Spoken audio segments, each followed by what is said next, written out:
কালকে তো দেখিয়েছিলাম যে আমরা কলেজ থেকে সোজা গিয়েছিলাম বাজারে। আর বাজারে আগে থেকে জেসমিন আর সালমা আমাদের জন্য ওয়েট করছিল। তো গিয়ে আগে ওদের সাথে দেখা করলাম, তারপরে সবার আগে একটা দোকানে ঢুকলাম। সেখানে আমরা সোয়েটার দেখছিলাম, কিন্তু এখানে মৌমিতার কিছু পছন্দ হলো না। আর আমরা বাজারে গিয়েছিলাম মেনলি আমার বোনের জন্য সোয়েটার, আর মৌমিতা নিজের জন্য সোয়েটার দেখবে সেই কারণেই। তারপরে কানের দুলগুলোও দেখছিলাম। তারপরে আবার অন্য একটা দোকানে গেলাম, এখানেও কিছু ভালো কালেকশন ছিল না, আর যেটা পছন্দ হচ্ছিল সেটার দামটা একটু বেশি ছিল।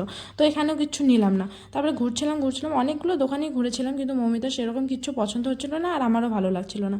তারপরে এই ভাইরাল এয়ার ব্যান্ডটা দেখতে পেলাম। এটা তো খুবই ট্রেন্ডিংয়ে চলছে, কিন্তু এটা এয়ার ব্যান্ড বলবো না অন্য কিছু বলবো আমি জানি না, কিন্তু দাম প্রচুর ছিল। একটু দাম কম হলে হয়তো আমি তোজোর জন্য নিয়ে নিতাম। তারপরে আবার মলেও গিয়েছিলাম।